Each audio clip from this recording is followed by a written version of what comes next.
Welcome to the power of... You're still talking about animations? Yeah, come on in. You'll learn a lot of cool stuff about keyframes, interpolations, Beziers, stuff like that. Well, at least I hope you're still here. Let's roll the intro.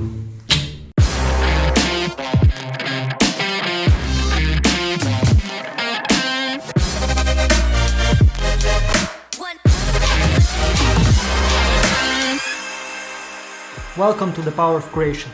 My name is Sebastian, and in last video we talked about the basics of animating properties in Premiere Pro. If you haven't seen it already, I'd advise you to go ahead and do it now. Link is in the description. In this one we'll go more into details and talk about what interpolation is and what types of it we have. And also take a look at some other things that are animations related in Premiere Pro. At this point I'd also like to mention that if you haven't already, hit the subscribe and the bell icon down below, so you get notified for more content like this. Okay, I'm gonna wait for you to do this now.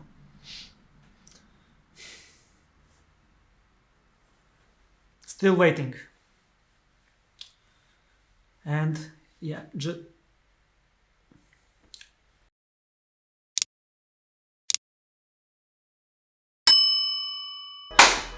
thank you very much. You're very kind, amazing and good person. I appreciate you a lot and wish you a wonderful day. Okay, let's start and talk about this thing called interpolation. Now, don't worry, I won't go into mathematics. Only thing that you need to understand about it is that it represents the way that the value that we are animating is going to get spread in between. So if you have two keyframes with two separate values, how will the values in between be scattered to come from point A to point B? Now, if this line represents the time and this one represents the value of the property, the value can change from point A to point B linearly, so straight line. It can also just jump to point B without anything in between, just straight up jumping, you know? Or it can do all kind of crazy things like go slowly first and then speed up, or even go to the opposite direction and then at one point change the direction to the place where it's going. You can do all these things in Premiere Pro. Let's take a look. By default, every keyframe that we add will have linear interpolation, but we can change this. Let's first expand the keyframe details by pressing this arrow over here. This will display to us these extra details. First, we have the slider to change the value, the same as with the input box up here. And over here on the right, we have now these two graphs. First one represents the value in time, while the second one represents the velocity through time.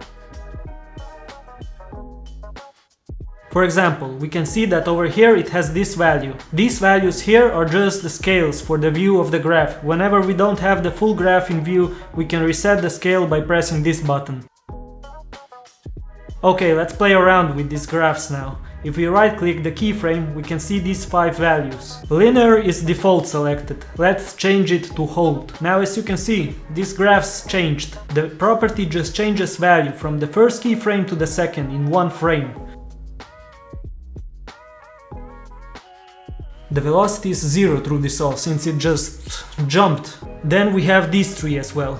Bezier, auto Bezier and continuous Bezier. So what the heck is Bezier? I don't even know if I'm pronouncing it correct. A Bezier curve is a parametric curve used in computer graphics and related fields. The curve, which is related to Bernstein polynomial, is named after Pierre Bezier, who used it in the 1960s for design curves for the bodywork of Renault cars. Other uses include the design of computer fonts and animation. Bezier curve can combine the form of the G spline and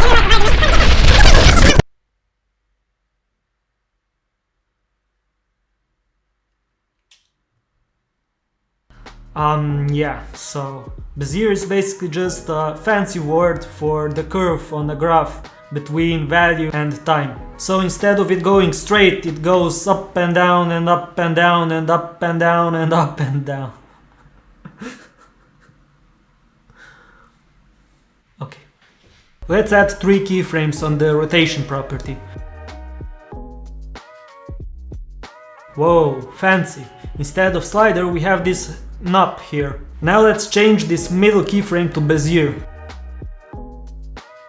we got this curve, and these two handles here, if we drag it around, we see the graph changing. As you can see, the value now changes really fast at the beginning and then it slows down. Let's go crazy with it, just so you see the effect.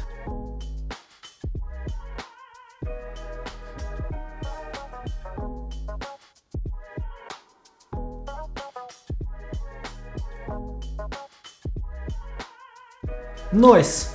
Alright, now we'll change it to Auto Bezier.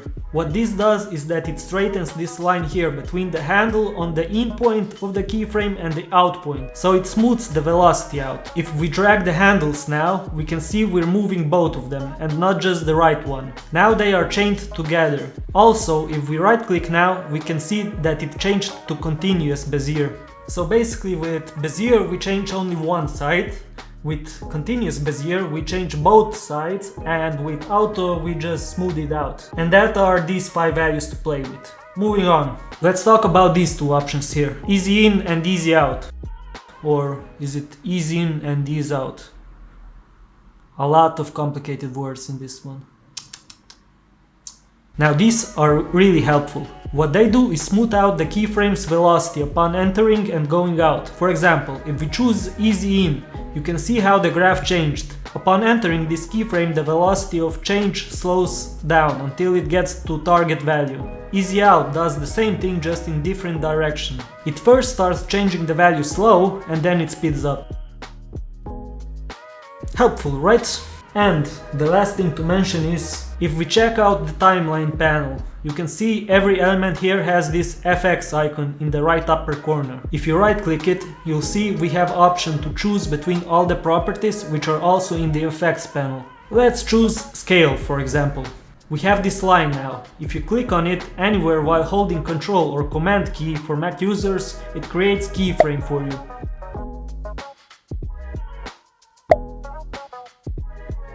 So basically you can animate the clip the same way over here as if you would do it in the effects panel. You can do all the same things here and it gets reflected in the effects panel as well. Okay, we won't go any further with this. I just thought it would be helpful if I mention it over here. And we are done. I think now basically we covered everything that is animations related in Premiere Pro. If you think I forgot about anything, let me know down in the comment section. What are we gonna talk about next? Color grading? Or maybe masking? Are we doing the next Hollywood movie? Or at least Bollywood? Are we gonna talk about VFX? Audio manipulation? Well, we'll talk about photography and possibly Photoshop.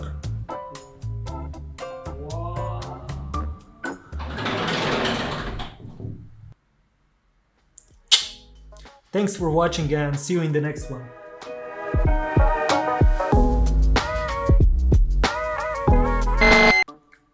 Huh.